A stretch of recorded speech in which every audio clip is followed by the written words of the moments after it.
Amidst all the crisis, I bought a TicWatch Pro 2020. Oh, by the way, stay home, stay safe, don't go out, don't panic, just because it's not worth the risk. So enjoy home and just stay home. So let's get started with the TicWatch Pro 2020 review coming up.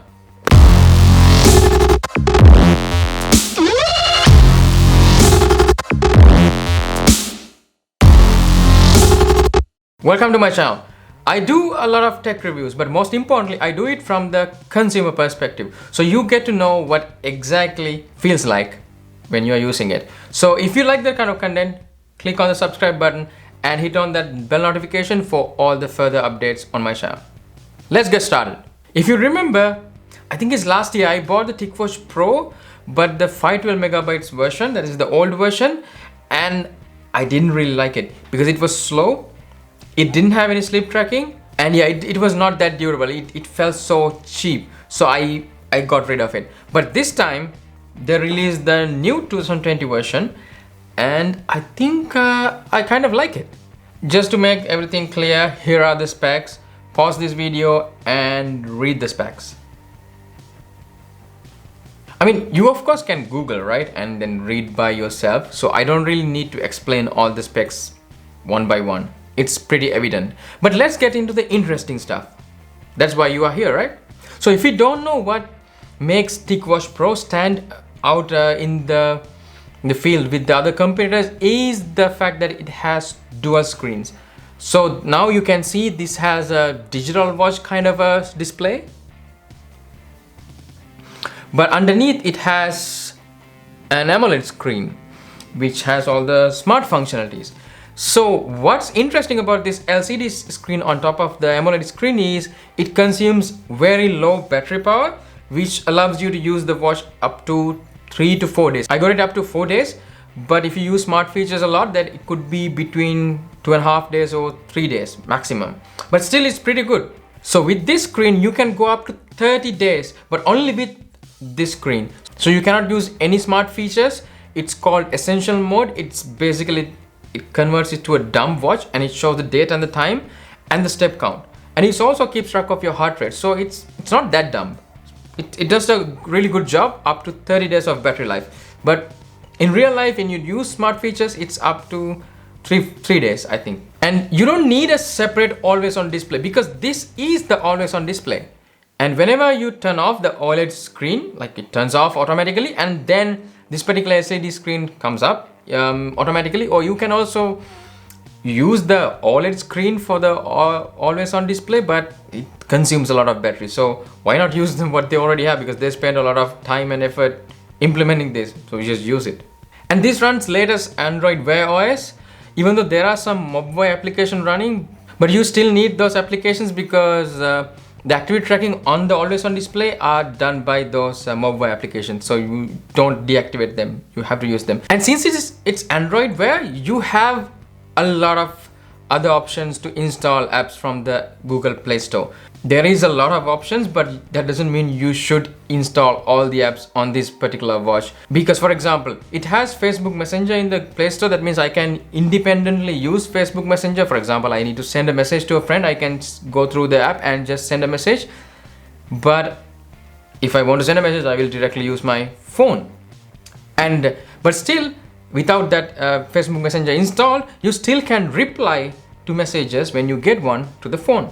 So I think that's enough, right?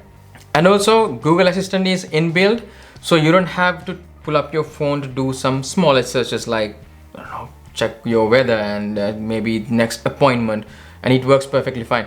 And also it has a speaker and a microphone. That means you can answer and take calls, and also trigger a Google Assistant and interact with her. And yeah, even listen to music if you really want to. I'm not quite sure if you want to listen to music on this speaker, but it's good if you want to just have a call or even show off your watch. It's like, you know, the guy who talked to his watch.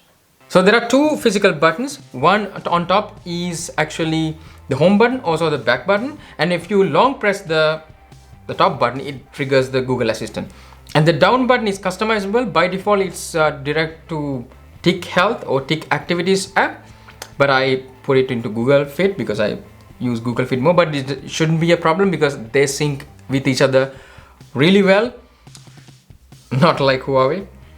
And one thing you immediately notice, it's a bit thick. It's a bit thicker than the Huawei watch. But you wouldn't notice it that much because it's not that heavy compared to the Huawei watch. Yeah, it's just the size. And also you have NFC enabled in this watch. So that means you can use Google Pay to do payments, maybe in a supermarket. One thing I really liked about Android smartwatches specifically is the Google Maps support. Imagine you are biking and you are following a route and you don't have to pull up your phone to see whether you are going in the right direction or not, because you can simply use your watch. It synchronizes your direction and the path with the phone, and you can simply see where you are going. Not just biking, you are walking, hiking, whatever. You don't need your phone. You just can use the watch. So those are the basic features of the watch, and I think I just explained most of the specs. So here are the improved specifications of this particular watch compared to the previous generation. I'm not talking about the TicWatch Pro 4G. I'm talking about the previous model that I had with 512 megabytes of RAM. If you already have that watch, please throw it out. It's so bad. So talking about the improvements, the first thing is the RAM. Now it comes with 1 gigabytes of RAM and it makes a lot of difference. So I had the previous watch, as I mentioned, 512 megabytes of RAM, and that was the major reason I got rid of that watch, because it's so slow. I mean, so slow. And you couldn't do anything. You cannot even go to the home screen. It got stuck. But this one, it just works. And it's a good enough reason to prove that 1 gigabyte or even 512 megabytes difference can make a huge change in the experience of a watch. If you're planning to buy a Wear OS watch, don't buy any watch which doesn't have RAM at least 1 gigabyte. Just don't. The only complaint about the specification is it uses the old chipset, the Snapdragon Wear 2100 instead of the 3100, which you can find it in the Fossil Gen 5, because it introduces a lot of battery optimization features which Fossil uses, and it has these extended battery modes. But I have no idea why TicWatch didn't use that processor. But even with this old processor, it can last up to 3 days, 4 days sometimes, but 3 days for sure. In a Fossil Gen 5, you can barely go up to 2 days. So I think even though it has a older processor, it's not lagging or anything. So this is still better. So the second most important upgrade about this watch is now it's more durable. So the previous one was feeling a bit clunky, flimsy, I don't know how you call it, but it was a bit cheap. The glass was more plasticky. But this one has Gorilla Glass 3, which means it's more scratch resistant than the previous model. And also it has now military grade 810 certification. So you shouldn't be a problem. But yeah, just don't tap on the screen because it's just a glass. And also it has IP68 water and dust resistant. That means you can easily go on swimming with this, but it's not recommended to go on diving. And I cannot foresee myself diving, especially with a watch. So I'm fine with that. The third thing is, yes, I mean, it has Android Wear, but the most important thing is the sleep tracking. In the previous model, I couldn't find it. Probably they introduced it later, but it was too late. But this one supports sleep tracking. Yes, there are some apps like SleepAs Android you can put on any Android smartwatch, but I didn't find it very useful or tracking automatically. But this has TicSleep. It didn't come along with the watch for some reason. I had to download it from the Play Store, but it works without an issue. You can define the sleep time, that like normal sleep cycle, and it keeps track of your sleep without any issue. And it syncs with Google Fit without any issue. See, shame on you, Huawei Watch GT2. Regarding the general usage, I could got up to 3 to 4 days of usage, but without any active tracking because I'm stuck inside my house, and you should be as well. So I didn't do any activities per se, but I used it Bluetooth enabled for 8 hours, complete disable Wi-Fi because I don't need it that much after the first setup, and disabled NFC as well, disabled raise to wake, disabled tap to wake, because it already has this amazing, not so amazing, but very usable LCD always on screen. So I don't need any always on screen apart from that. But anyway, if you get a notification, you can raise your wrist and it will show the notification even though you have disabled raise to wake or tap to wake. So it's not a problem. I also have disabled the OLED always on display because there's no point. I also have disabled the Google detection because I can also press and hold the top button to trigger the Google Assistant without any issue. And also you shouldn't turn on all the features just for the sake of it has it. Only turn it on when you really need it, right? Don't touch your face, don't touch your face. If you turn on all these features, probably you will last around 2.5 days. But if you also do active tracking with this one, probably 2 days. So 2 days battery, I think it will pretty much do it and put all the other smartwatches into shame. I mean, not some things like Huawei Watch GT2 because I don't consider that as a real smartwatch. It's just fancy activity tracker. So yeah, 2 days without any problem and 3 days at maximum. And even 4 days if you don't do anything and stay home just like me. Yes, this is a good smartwatch, but there are some not so good stuff about this as well. So don't worry, I will not talk about the worst battery lives in Wear OS devices because I think I have enough experience about smartwatches now to expect what it really does. So battery life, I think still 3 days, 4 days is really good. But let's talk about the other stuff. First thing is the straps. Why? I have no idea why Mobvoi decided to put this leather and also silicone combination because both sides are bad. For example, the silicone side, it has this weird pattern, if you can see. The leather, I think it's really premium, but the problem is if you get them wet, it will destroy the leather strap. So you cannot really wear this particular strap to swimming, or maybe washing hands or even rain. So for that, I just bought some third-party straps from Amazon. It's very cheap, I think 10 euros or something. The best thing is at least they have 22mm interchangeable straps. So you just can simply snap it out and replace with any straps you want. So this particular one is a silicone one and it's not the best one. So I will do more shopping to find the best particular strap for me. But at least I can change them. And the second one is the metal back. Yes, it's more durable now because of the stainless steel back, but it kind of hurts and leave marks. Like your ex. That's a bad joke.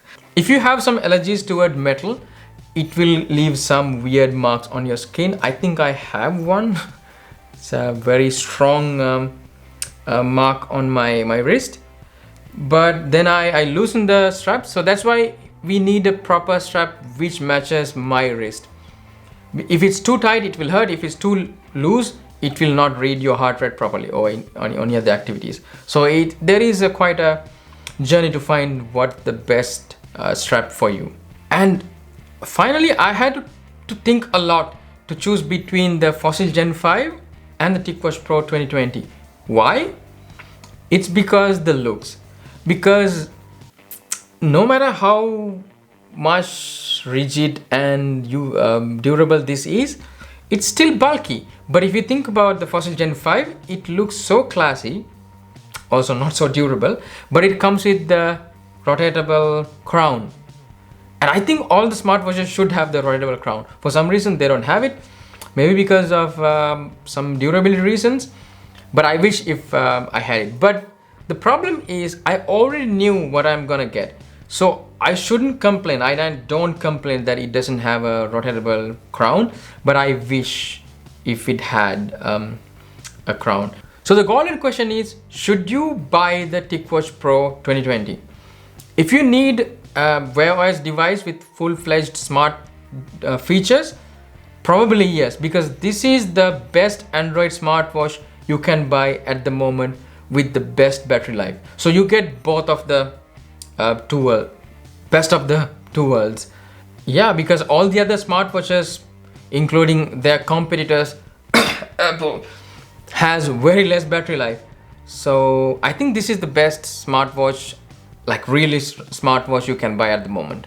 And if you are planning to upgrade from the previous generation, not the 4G version, but the previous 512 megabytes TicWatch Pro version, just throw it out. Yeah, just get rid of it.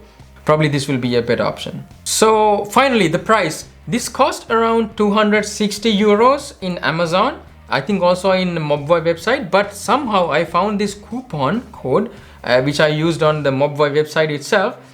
I got it for around 200 euros, so like 50-60 euros less. I will also keep the link in the description below with the coupon code. I'm not sure if it will work or not, but just give it a try. If you are lucky enough, you can also get the TicWatch Pro 2020 for around 200 euros. So, question of the day.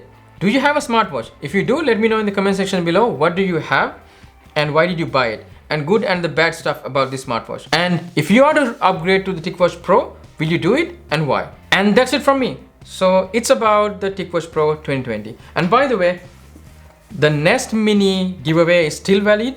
So check the description below and I will leave the link where you can enter the giveaway. So hope you like this. Thumbs up if you like it and subscribe if you already haven't. See you in the next one. Until then, stay home. Stay safe.